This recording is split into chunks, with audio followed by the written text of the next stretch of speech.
Hello दोस्तों, स्वागत है आपका हमारे इस यूट्यूब चैनल में। आज के इस वीडियो में हम शिनचैन के हॉरर एपिसोड के बारे में बात करने वाले हैं। तो चलिए वीडियो को बिना किसी देरी किए शुरू करते हैं। एपिसोड के स्टार्टिंग में हमें शिनचैन और उसका घर दिखाया जाता है और आसमान में काले बादल छाए हुए रहते हैं। घर के अंदर हमें देखने को मिलता है कि शिनचैन और उसके दोस्त आए हुए होते हैं और उनको हिरोशी कहानी सुना रहा होता है। हिरोशी उनसे पूछता है कि क्या तुम्हें बगल वाले नेबरहुड सिटी के हॉन्टेड स्कूल के बारे में पता है। ये सुनकर शिनचैन और उसके दोस्त काफ़ी ज़्यादा डर जाते हैं एंड फिर हिरोशी उनको बताता है कि उस स्कूल में कोई बच्चा नहीं पढ़ता है क्योंकि उस स्कूल में बहुत सारे पैरानॉर्मल एक्टिविटीज़ को देखा गया है। ऐसा बोलते ही बाहर से बिजली कड़कने लगती है और बहुत ज़्यादा बारिश होने लगती है। शिनचैन और उसके दोस्त उस कहानी को सुनकर काफ़ी डर गए होते हैं, मगर उन्होंने फिर भी प्लान बना लिया कि वो उस स्कूल में जाएंगे और वहाँ जाकर इन्वेस्टिगेशन करेंगे कि क्या ऐसा सच में है। नेक्स्ट सीन में हमें दिखाया जाता है कि शाम का वक्त हो रहा होता है और कासुकाबे ग्रुप किसी बहुत ही अजीब बिल्डिंग के सामने होता है जो कि वही हॉन्टेड स्कूल है। उस बिल्डिंग से उनको बहुत क्रीपी वाइब्स आ रहे होते हैं, तो इसलिए वो बहुत ज़्यादा डर गए होते हैं।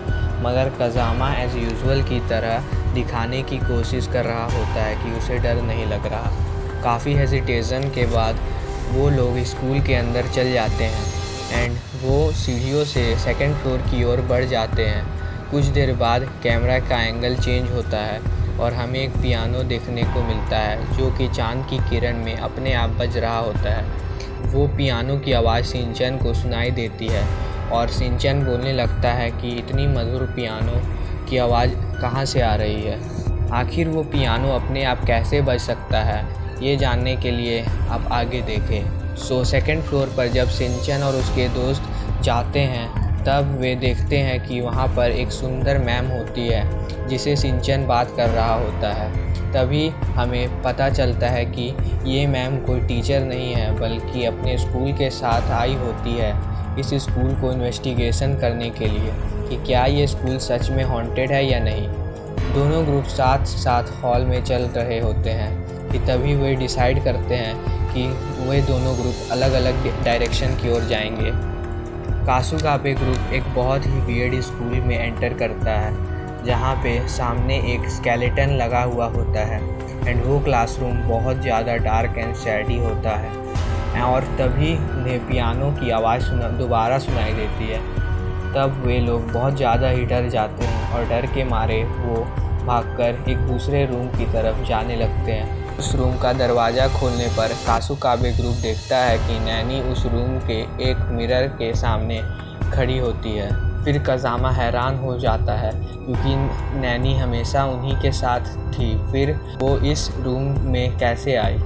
फिर वो नैनी के पास जाते हैं तो नैनी को बेहोश होते हुए देखते हैं। उससे पूछने पर नैनी बोलती है कि तुम लोग तो आगे चल गए थे और मैं पीछे रह गई थी, तो मैं खो गई थी और फिर बेहोश होके गिर गई थी। ऐसा सुनकर कज़ामा बहुत ज़्यादा हैरान हो जाता है। अगर नैनी वहाँ पर बेहोश थी तो उन लोगों के साथ कब से कौन चल रहा था। फिर हम देखते हैं कि मसाओ एक सीढ़ी के सामने खड़ा होकर कुछ देख रहा होता है और तभी मसाओ ऊपर जाने के बारे में सोच रहा होता है, पर अचानक से उसे वही पियानो की आवाज़ सुनाई देती है जिसे सुनकर वो डर जाता है और डर के मारे वहाँ से भागने लगता है। नेक्स्ट सीन में हमें कज़ामा दिखाई देता है जो कि एक वॉशरूम में बंद होता है और वो बहुत डरा हुआ होता है क्योंकि कोई चीज़ उसको देख रही होती है। सीन शिफ्ट होता है और हमें देखने को मिलता है कि सारे मेंबर के साथ कुछ पैरानॉर्मल एक्टिविटीज़ हो रही होती है। नेक्स्ट सीन टेररिस्ट का सीन होता है जहां दो बहुत अजीब शैडो किसी पिता और बेटी के दिखाई देते हैं और इसी के साथ इसका फर्स्ट पार्ट ख़त्म होता है। नेक्स्ट पार्ट के लिए कमेंट करें।